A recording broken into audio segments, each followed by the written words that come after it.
Hello, welcome back. I don't really know what week it is, to be honest. Week 9, that sounds accurate. Um, I've kind of lost, I'm still journaling every single day, but I've kind of lost track of what day I'm at because I just know my end date and I don't really feel this necessary countdown of yay, when I'm over, I can do XYZ, or when I'm over, these things are done with in my life. I don't know. It doesn't really feel that way. So I haven't felt this necessary countdown of days, I guess you could say. But yeah, probably week 9 sounds about right. Week 10, I have had a very busy past 2 weeks. June has been unbelievably wild. It's been busy. It's been challenging in a lot of big ways, but it has been filled with a lot of really big blessings and a lot of really big personal realizations. June has been great. It's been very good to me and it's been very exciting. And so I kind of can't wait to see where July goes, because a lot of these things in June are just the beginning. These things are just now starting. These things are just now coming into my life. So who knows what July, August, and the rest of the year will hold. Speaking of the rest of the year, we're at the halfway point of the year, which means summer solstice just happened. I did a simmer pot tonight. I'm a little late to the party for that, but I was really busy that day. I think when you are doing anything along those lines, tarot, spells, celebrating summer solstice, winter solstice, anything to celebrate or put it out there into the universe, I think your intentions are what is the most important factor. And so if you ever feel like you don't have the money to go buy candles, or you don't have the money to go buy XYZ, do XYZ, honestly, even just journaling, and I think putting your intentions into an action, into a feeling, really embodying something is what's important. So I went to the beach so I could soak up the sun and specifically celebrate the sunshine and the summer. And then I listened to music that I felt summer-ish or felt enjoyable in a very, when I think summer, when I think the sun, I think very childlike, a lot of joy, kind of that high upbeat energy, and not sporadic and chaotic, but just very light and fun. And so I listened to music that made me feel that way. I ate strawberries and oranges that day, very summery fruits, and just did my makeup in a way that I think my inner child enjoyed. Very much things of that nature, light and happy and enjoyable. I did kind of a burning intention for what I wanted to bring in for the rest of the year that required me. This is what I mean by you don't have to do a lot as long as your intention matters. You don't have to go spend a lot of money on things. I already had oranges and strawberries in my fridge. Great. I ate those. I had to pay for parking when I went to the beach, but the point was spending time in the sun, right? That's free. And then I already have journals, paper and a lighter. So I just wrote down intentions in a certain way on my paper with my name and burned it, set my ashes outside. All of that stuff for me was free that day, right? Beautiful, love. I did have to go to work that evening. So today I finally did a summer pot, and I did buy some stuff for that. I did oranges and rosemary, cinnamon and basil leaves, and I listened to music and let that kind of cleanse my house. I opened up one of my windows while I meal prepped and listened to music that felt good. Your intention is what's important. And I really had the intention of bringing in joy, and not just joy, but movement. I think anything sun oriented calls for action and therefore movement of some form. So I went for a run today. I meal prepped for the rest of the week so that way I'm planned. I took action towards things, and that felt really good for me. I really enjoyed that. What's funny is I listened to a podcast at the beginning of me meal prepping that was talking about magic and how magic is just you. And what that means is how your actions and how your words and how you set up your days is the magic of daily life. And I really do agree with that. Just doing the small things, how they make you feel. If they make you feel good and they feel like they add to your goals somehow, then that's magical in and of itself. I think our words are really magical. I think our words have power. That's why it's important to only talk about yourself in a certain way think about yourself in a certain way. Because when you speak, people will say things like your words are spells. And when you speak a certain way, you're putting it out there, your inner intentions, your subconscious beliefs, your subconscious intentions. But anyways, bringing it back, June has been just a really crazy month. And something that's been really beautiful and exciting is I have a Pinterest vision board. I've seen opportunities in my life to take pictures or to screenshot things or to take note that my life is reflecting my vision board. And that has been, I don't even have words for like how much joy and excitement I have for where I'm at in my life right now. I think that we as people should celebrate wins whenever they arrive, no matter what. And doesn't matter how they arrive, either if it's a win, it is a win. And it doesn't matter how small it is, and it doesn't matter how big it is, it deserves to be acknowledged and celebrated. I don't know necessarily what made me think of this, but there's been times in my life where I wanted to celebrate something because it felt like a big deal to me. And I went to share with someone and they did not treat it like it was a big deal. And that hurt me at the time.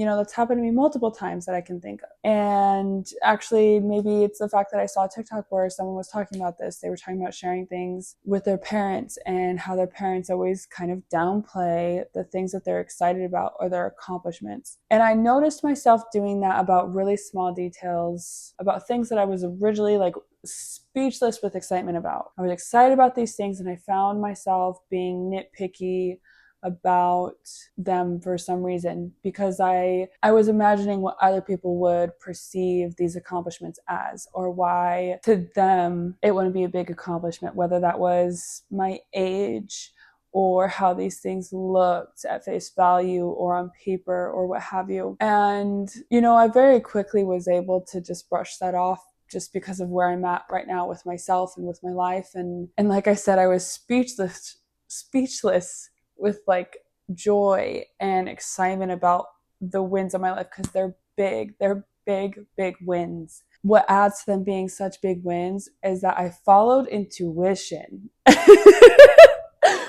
I listened to the universe for these things and I followed through and said, all right, God, I hear you and I trust you. So I'm putting action forth. And now those things are working out for me. So not only does it feel like a win, because these are things that I wanted anyways, these are things that I was craving in my life anyways. Intuition encouraged me to send it and I did, and now here I am.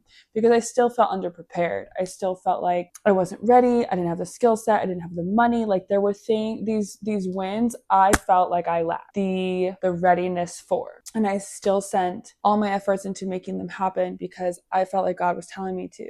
And here I am receiving the blessings because I listened, and that already feels like the win on top of the win of receiving a desired thing.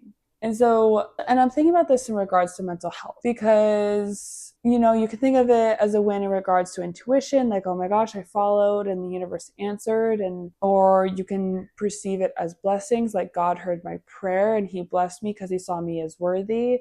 Or you can even just like baseline psychological level say there was a point in time in my life where I did not think these things would happen to me, and here I am achieving them, and how exciting is that? Those are all wins. No matter how you perceive it, those are all wins and beautiful things. And I am someone who sees it through all the three lenses. I've been someone in the past who has been like angry about where I was in life because I felt like if my mental health wasn't what it was for a long time, I would be farther in life. And I grieved the version of myself that I could have been in the present moment if past me wasn't in the place that she was. And I don't feel those things anymore as I'm discussing them, like the feelings are present, but I can't be, mad at myself for not accomplishing the things I wanted to accomplish by now, because I can say when I look back that I was genuinely doing my best.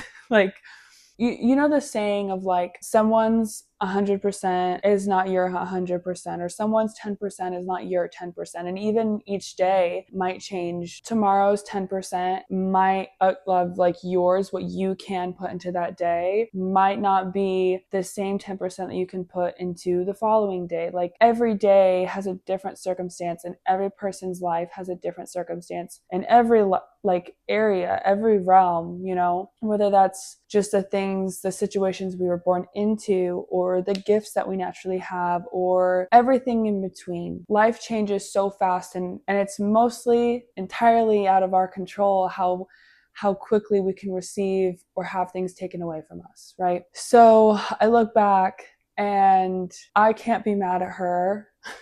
I can't be mad at this past version of me for not being where I, quote unquote, could have been now. Because she was doing her best. She was literally fighting 110% most days. And I even was thinking, as I was kind of mentally getting ready to film and setting up my spot and finishing cleaning my kitchen before this and everything, you know, there's certain circumstances I think were okay for me not to have until now. And I'll give a perfect example, which was I am living on my own for the first time in my entire life. I grew up with 6 siblings. And yes, my parents separated when I was young, so I mostly lived with, you know, with 3 of them. But for my entirety of my life, living under my parents' roof meant I was never fully alone. I spent a lot of time alone in my room or in the backyard, but I was never fully alone. Like privacy, environment, there was always someone around in the next room, what have you. And then as an adult, I've always had roommate. And now I have Jude. I've had Jude for 3 years. So like the sense of fully alone, living alone has never really been anything I've experienced, which is funny for someone who talks so much about how much they value their alone time, right? And so this experience for me feels like such an accomplishment to be able to afford it, to have it, to like have space entirely my own. And what do I get to do with my time when I'm alone? What do I get to do in my own space? How do I get to decorate? How do I get to make this feel like my home? And I'll bring astrology in as I do.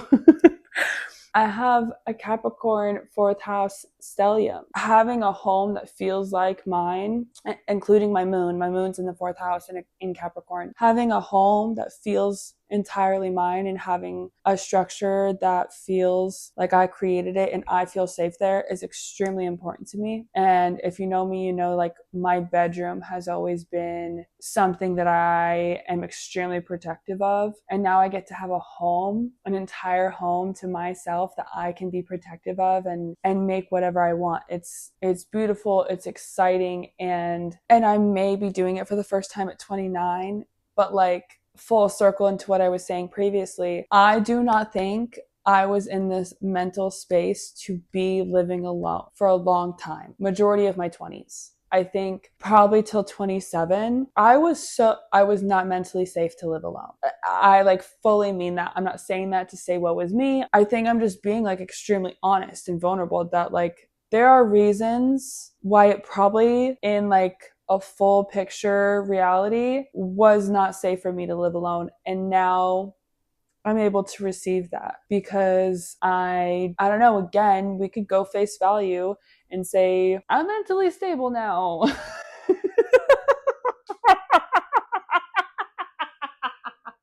Which means I'm better with my finances and I'm better at taking care of myself, and I'm better at taking care of my environment. Or if you want to go from a spiritual perspective, I'm finally in a place where I view myself as someone who is capable and view myself as someone who is deserving and someone who truly desires these things and wants to create them around me, within myself, and find myself in environments that I feel safe and comfortable in. You know, again, both perspectives. So honest. I guess I'm kind of leaning in with how I kind of got to this thought or this discussion. It is so important to celebrate big wins and small wins. And where this started for me was, I guess, like spaces, and we're perfectly on theme. I did not plan this, but we're perfectly on theme. Starting with something so small. My environment, my bedroom. I told you that my bedroom was always a very sacred space to me and something that I held a lot of value in making in my privacy. Very young, I remember I could walk into my room and just spidey senses know that someone had been in my room while I was gone. I'm very protective of my space and who I want in it and how soon I want them to leave. And if you have known me for a very long time, you might think that's funny because I used to just let my bedroom be trashed. I let my bedroom be trashed and let my car be trashed. You know those memes where people, get into a car in their best friend's car and there's water bottles and trash everywhere. Oh yeah, let me just brush this off the passenger seat for you so you can step on a million old McDonald's bags and what have you. That was my bedroom and my car. So the idea that I hold this space sacred, knowing that about me is very funny. And when I was in a place where I was trying to love myself more, there was kind of a lot that was going on. I've noticed a lot of my spiritual practices and my mental health, a lot of those things have kind of, I don't want to say gone hand in hand, but I've learned a lot about both realms with both. The connection has always kind of played both sides. If it helped me here, it helped me here. If I was able to grow here, I was able to grow here. And so an example, think of your home as, kind of a reflection of you or your inner world. And if you are constantly messy in your space, in your bedroom, how are you supposed to be organized outward and make space to receive things when you're constantly cluttered around you, like feng shui, whatever you want to call it, okay? And I'm totally butchering that belief or even the wording of that. I'm just kind of trying to create an example of where I started with this. I wanted to feel motivated to clean, and I didn't have it. I didn't have it because I was like, well, it's my space. Who fucking cares what I do in my space was my belief, truthfully. And I had other reasons why I really struggled to clean my room. Depression, other things, whatever. I just hated cleaning with a passion. To even to the point that making my bed felt miserable. A million reasons why. But I was okay with it. I felt comfortable with it. I didn't feel guilty for it. I was just like, this is who I am and this is my space. So it doesn't fucking matter what I do in my space. And I was trying to, at some point, not only embrace magic, and I was doing a lot of spells and things of that nature in my bedroom. And something in me just felt like, well, I can't, if I'm doing magic and spell work, I feel like I'm cooking in a sense. Let's kind of, I guess, put it into easier terms. And I can't cook in a dirty kitchen. So that felt like motivation for me to clean my room. I still struggled with keeping my room clean, but it felt like a motivation. And then with the mental health tie-in, I was like, let's start with something small. You can always start with something small and then work your way up. It's easier for your brain to kind of comprehend things that way. I've talked about patterns. Sometimes the chain and the link is too large for your brain to just comprehend, to just break. It's okay to start with something small. It's okay to do a very small cold turkey so you can work your way up to the big thing. And that's almost even easier for your brain and your nervous system than starting with the first largest go round of what's the hardest thing possible to do. Start with something small. That's totally okay. So for me, mine was making my bed. I also, I guess to pull from another episode, I've talked recently about how inner child work, sometimes you're gentle parenting yourself. I stole this method from my sister. My sister was trying to get her children to make their beds, clean their rooms. And her kind of method to madness was she was okay with them making their beds or cleaning their rooms in a way that they perceived as clean or bed made. So one child would do their bed very well, very neat, and then the other would be like a haphazard bed made. And if you know their personalities, it's hilarious, very on par. And so I kind of did that with myself. I was like, okay, the rule of thumb is you have to make your bed before you leave the house, whether that's school, work, going for a run. If you are leaving the house, you have to make your bed. And it doesn't matter how neat it is, as long as the bed is made. As an adult, I started as small as possible, okay? As long as the bed's made in the most general sense, call it good. And then from there, I wanted to keep, a habit of keeping my bedroom clean. And I noticed it start to bleed into other areas of life, that I wanted this more organized, or I wanted this to feel this way, or what have you. And the way I kept myself motivated was I would tell myself these things are an act of self-love. If you can show up by making your bed, you can show yourself that you love yourself. It's so small and so innocent, but it matters. When you are in a place, when you've spent a lot of your life not feeling self-love and not feeling loved by the world around you or by those around you, anything small to show that you love yourself, to show an act of love, anything small to show that you respect yourself and that you can follow through with something matters. It's easier to start small than to just tackle the biggest thing in the world. That's how small I had to start, just to kind of give a reflection of where I was at for a very long time with myself. The smallest act of self-love that I felt like I could consistently show was making my bed. I shouldn't laugh, it's kind of sad. But again, this is me being very raw and very vulnerable. And honest, just super honest. That's how small I had to start. And that was, Jesus, probably a year and a half ago. Not even. That was a really small commitment I was making to try and build a dynamic of self-love. And yes, there was other things that I had done that were on a scale of where I was at bigger. They were fucking gut-wrenching things. They were gut-wrenching. Ugh, they were horrid. On a scale of 1 to 10 and how much they hurt, they were like a 10. Absolutely a 10. But they weren't foundational. I was in a place where I needed to start building the foundation of who am I? How do I express love for myself? How do I show up every single day to show myself that I love myself and that I am worthy of being here and enjoying life and enjoying the small things? And if I can't even get out of bed and make my bed before I leave the house, how am I supposed to show up and do anything grand, truthfully, in an adult way? How am I functioning as an adult if I can't even make my bed before I leave the house? And that's not a commentary on anyone who does that. That's fine. Some days I still don't make my bed. I don't want to comment on anyone else's personal habits, but that's just where I was at with myself. I think, yeah, that's the perfect way to say it. That's where I was at with myself. I just really wanted to start showing up for myself. I just really, really, really wanted to start showing up for myself. I want to reflect on how small that was to where I am now. I just told you I made a simmer pot.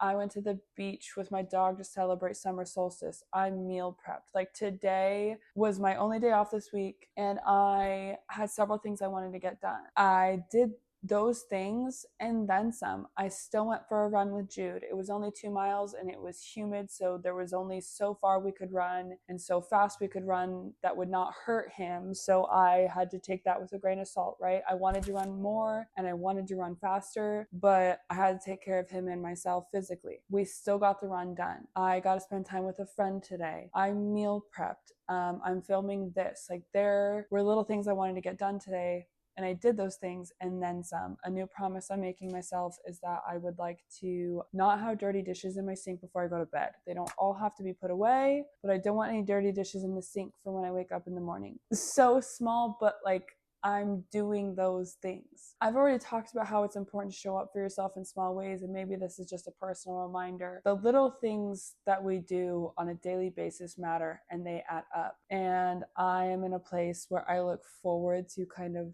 planning my days. I'm a very type B person in the sense that I do like to go with the flow, and I do like to have a general idea. I don't need hour to hour planned out for my life. When I vacation, if you have everything planned out hour to hour, you are the worst nightmare for me as a vacation partner. I don't want that. I can't do it. I'm here to relax. I'm here to go with the flow, go with the wind, okay? But I'm finally in a place of life where I enjoy having a sense of a plan, and it's been really, really good for my,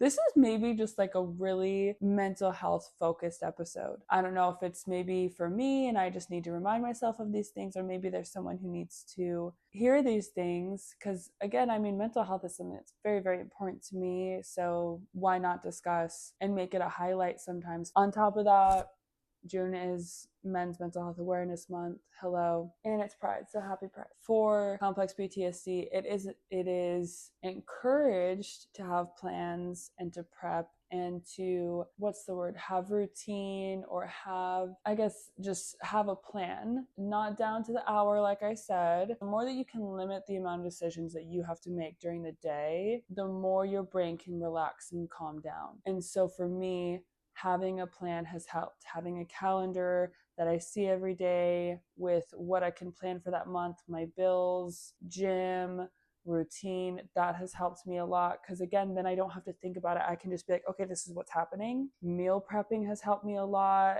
It's also helped me save money, because I know that if I don't have food in the fridge, I know that I just don't want to cook, so I'd rather just go out and buy something. At least with the lifestyle I have right now as a bartender, which is changing. Again, another fucking win, another win in the books this month. I'm leaving bartending and serving. You wouldn't believe it, guys. Life is so beyond crazy and beyond wild and swift and unpredictable. And I know I'm talking about how, for me, it does help me to have predictable things in my routine, in my daily life, and I enjoy it, and I absolutely do. And maybe that's why it's so important for us to, or at least people whose nervous system is haywire, is to have things that are predictable, is because life itself is just so much that. It's so much unpredictable. When I was trying to think of what I wanted to discuss today, I was kind of thinking of, even when I started this 100-day thing to now, my life is so different. But even 6 months ago, just holy shit, my life is so different. January to now, I was thinking about that with the summer solstice, reflecting on where I am from January to now, halfway through the year. And, they always say, you don't know where you're going to be in 3 months, 6 months. You can have a guess, you can have a desire, you can have a dream, you can have a plan, but you really don't know. January, I was bartending, I was dating someone. I actually would be spending all summer with this person because they lived out of state. They would have been here all summer with me. I would have been bartending and nannying still, most likely. Probably wouldn't be living by myself. There are just so many details about where I envisioned myself this summer, this month particularly, that are not it. And I'm very happy. Don't get me twisted. I'm very happy with all the changes, all the unpredictability that has come my way. Very proud even of the changes that I have made intentionally. And I'm very aware that some of the changes are for the best. Absolutely for the best. It's just funny. It's just so funny to see how different it is. And I almost feel, I paused for a second, but it kind of hit me like a ton of bricks. And I paused for a second. It could almost feel like a past version of myself being like, holy shit, we're different. We're different. And life is different than we could ever comprehend. And whether that's, I don't have any medicinal assistance like I thought I would have my whole life. I thought I would be on antidepressants and that stuff my whole life. No longer am I, and I don't even sleep with assistance anymore. I can sleep without assistance. Crazy. Did not think that was on the table for me. I didn't think that I would be in really any of the circumstances I'm in now. And I fought really hard to be here despite not knowing that this is where I was going to end up. And I kind of want to say that and say that, if you're not where you want to be right now, or where you ever thought yourself being, and maybe you're a little disappointed, or maybe you're a little sad about where you're at right now, start betting on yourself. Start saying, everything that you might think is crazy that you desire, or everything that you might think is out of reach for you, start with one small thing and make just a promise to yourself to accomplish it, or maybe be a little bit more creative with that desire and how you want to go about it. Either way, start changing. I think what can help us accomplish our goals and get somewhere closer to them, or maybe help us get more creative with a new route of how to accomplish them, is how we think about why we are choosing them in the first place. If your line of thinking, and so therefore your route to get to this goal, is I will be happy when, You will not get there. You just won't. You won't. And then if you do get there, you will still find yourself miserable, because that's not how life works. Life is not, I will be happy when, whether that's a job, a person, a child, a material. I know people who have said things like that, and now they have that, and they're still underlying sad. They're still depressed. Okay? Like, there's things that I have in my life, and I'm very happy to have them 100%, but they don't look how I ever planned or expected. And when I was fighting for things, the things that I was clinging to, I'll be happy when I graduate. I'll be happy when I become an ASL interpreter. I'll be happy when this person finally picks me. The amount of stress and relief that I have let go of and feel now, because I realized I wasn't going to be happy just because those things were suddenly in my life, and I let go of those circumstances that would, in at the time, I believed would equal happiness. When I let go of that fantasy and the guilt that maybe I felt for letting them go, look where I'm at now, telling you how happy I am. I feel like I'm bragging, and that's not my intention. My intention is just to like share and say, I'm living proof of like, you're never going to be happy when. That's not how your spirit works. That's not how God works. That's not how just life journeys go, ever, for anyone. And we see it in movies, and we see it in books, and we read about it, and we feel it, and we hear about it time and time again, and yet we always think that we're different. We always think that we're going to be the one exception. This accomplishment is going to be the one exception to our happiness. This is not a new concept that I'm discussing right now, and yet we still fall for it every single day. People fall for it all the time. So I guess I'm just one more person reiterating this message of the idea that I'll be happy when is not it. It's not reality. Pick one thing that you know you're making an excuse why you can't do it just yet. I can't sign up for this pottery class quite yet because da da da da da. I can't start writing this thing because of da da da da da. I can't take that trip because da da da da da. Whatever it is that you know you've been lingering and wanting for a while, or wanting to start, wanting to do, wanting to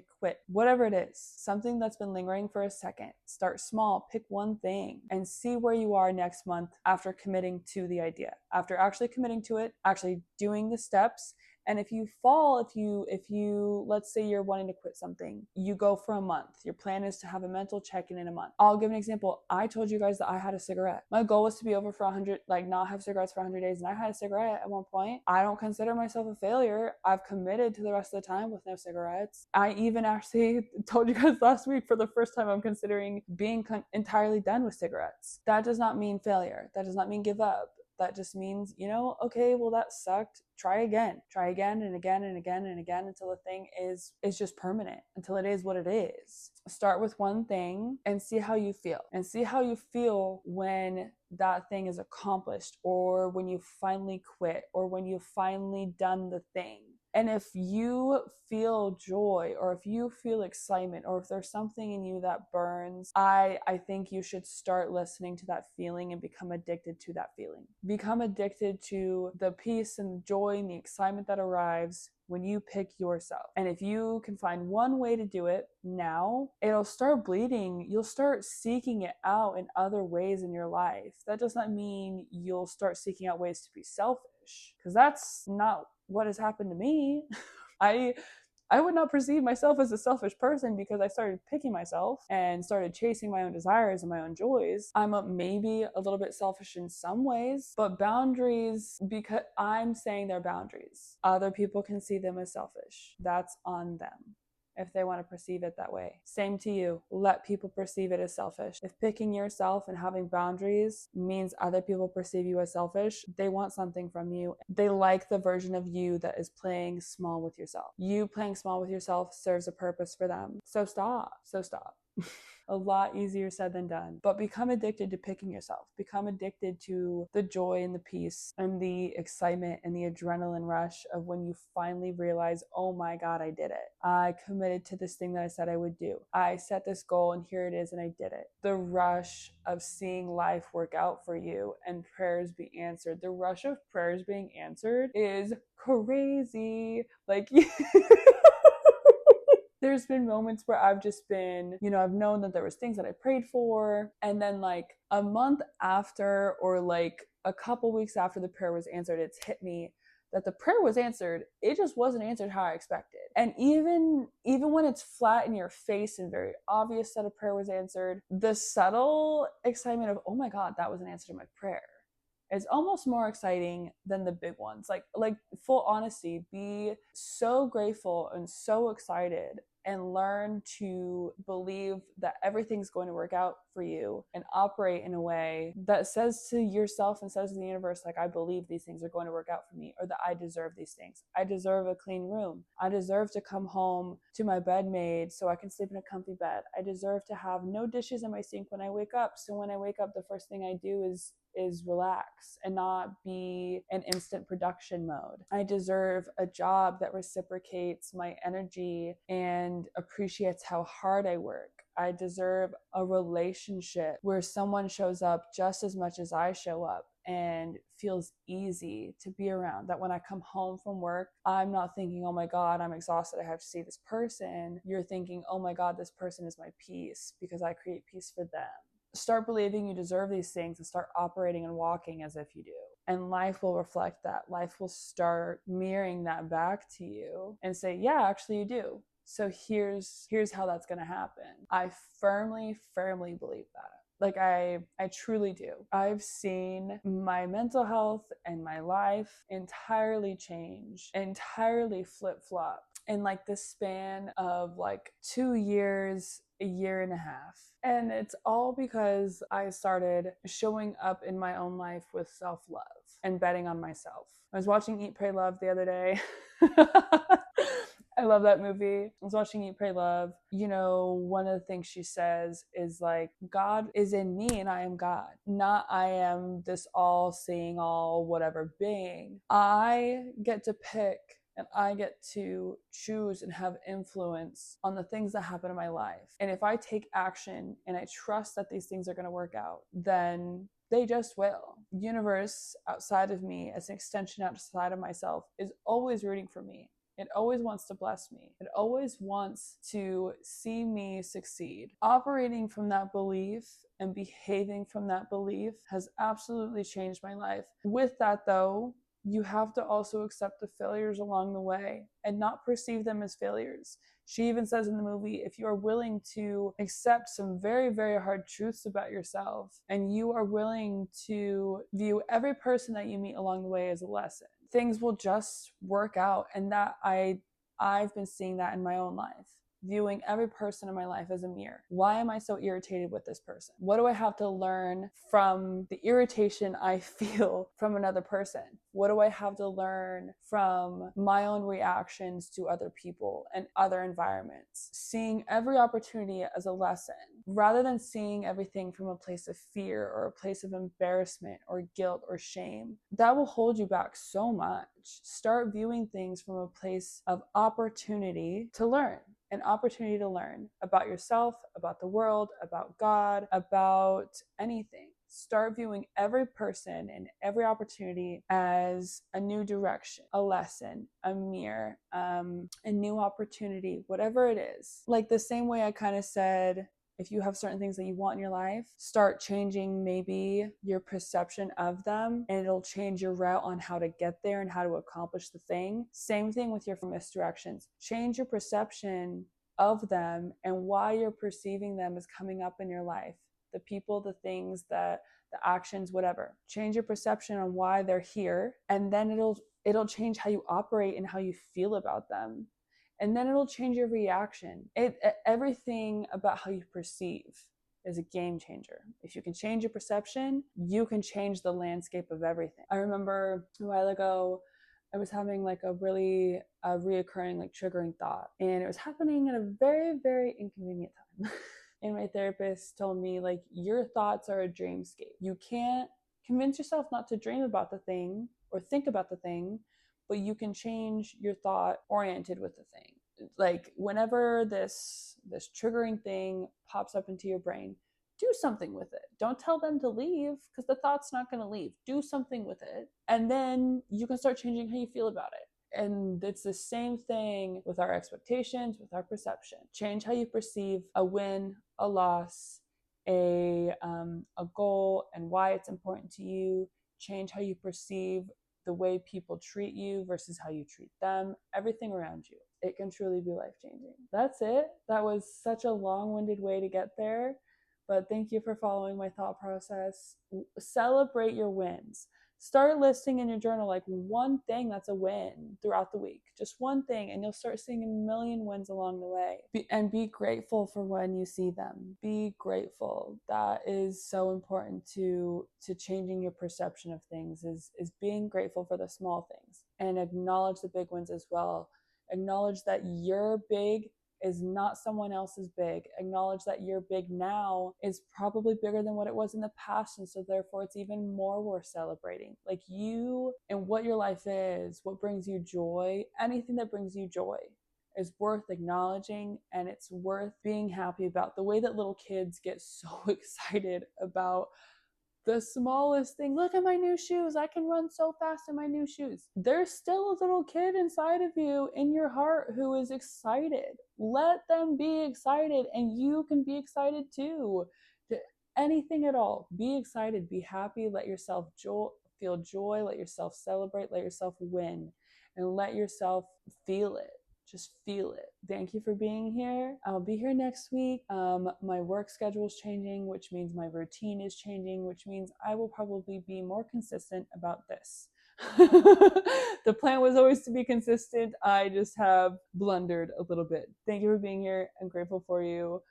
I'm grateful just to have these conversations. They help me reflect a lot, and I just enjoy it. Thank you again, and see you next week.